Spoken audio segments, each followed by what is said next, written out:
ভাল লাগে ঘৰতে কিবা এটা বনাই আপোনালোকে নিশ্চয় এবাৰ ট্ৰাই কৰি চাব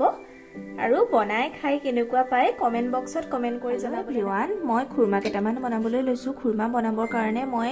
লৈছো আটা পেকেটৰ আটাকে ব্যৱহাৰ কৰিছো ময়দা ব্যৱহাৰ কৰা নাই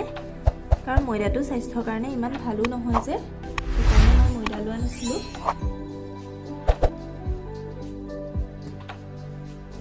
মই প্ৰায় আধা কেজিতকে অকনমান বেছিয়ে আটা লৈছো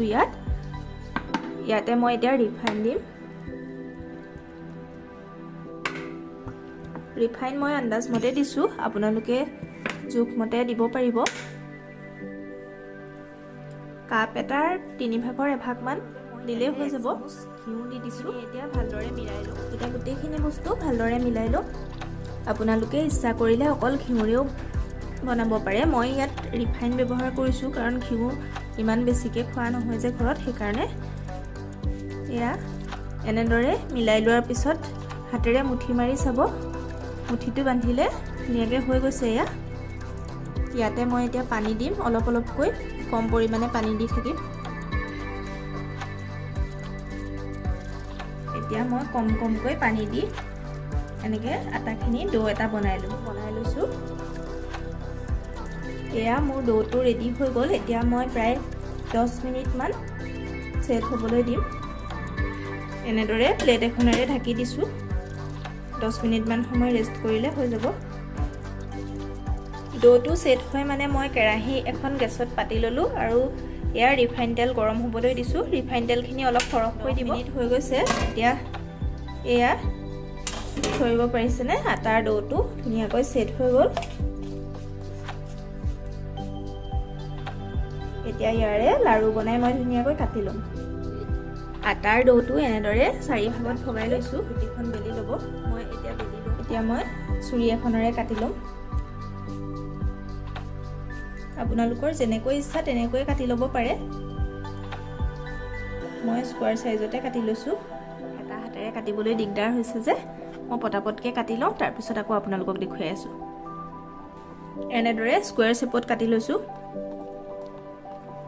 আজি ভিডিও কোৱালিটিটো অকনমান বেয়া হ'ব পাৰে মই ৰাতি ভিডিওটো কৰিবলগীয়া হ'ল ৰাতি বনাবলৈ ললো যে সেইকাৰণে এতিয়া 9টাই বাজিব হ'ল বনাবলৈ লওঁতে ভাবিলো আপোনালোককো গৰম হৈ গৈছে মিডিয়াম ফ্লেমত ৰাখি পেলাই খুৰমাখিনি ভাজিব ভাজোতে সদায় মিডিয়াম ফ্লেমত ভাজিব লাগে নহলে ৰঙা পৰি যায় যে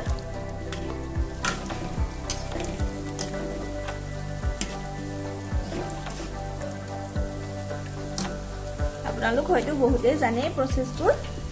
মই কেনেকৈ বনাও হেয়াকে আপোনালোকলৈ আগবঢ়ালো ভিডিওটো যদি চাই ভাল পায় প্লিজ লাইক কমেন্ট শেয়াৰ আৰু সাবস্ক্ৰাইব কৰি দিবচোন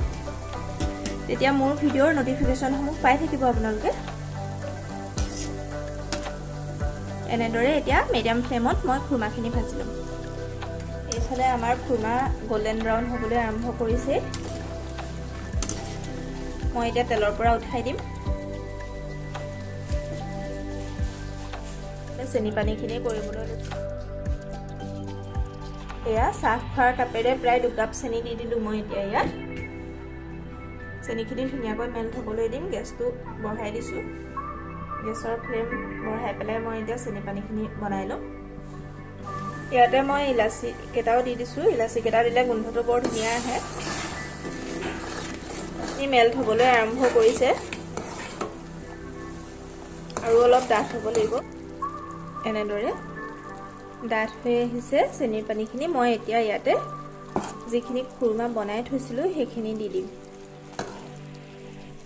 এতিয়া মই ইয়াতে যিখিনি খুৰমাৰ কাৰণে ভাজি থৈছিলো সেইখিনি দি দিম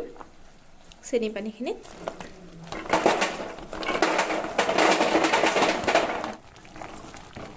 এতিয়া আটাইখিনি মিলি যোৱাকৈ ভালদৰে লৰাই দিম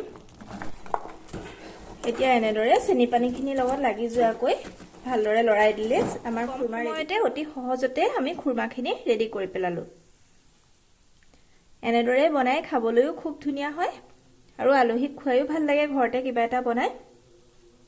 আপোনালোকে নিশ্চয় এবাৰ ট্ৰাই কৰি চাব আৰু বনাই খাই কেনেকুৱা পায় কমেন্ট বক্সত কমেন্ট কৰি জনাবলৈ। আজিৰ ভিডিঅ'টো ইমানতে শেষ কৰিছো। আকৌ এটা নতুন ভিডিঅ'ৰ সৈতে আপোনালোকক লগ পাই আছো। তেতিয়ালৈকে ধন্যবাদ থাকিল।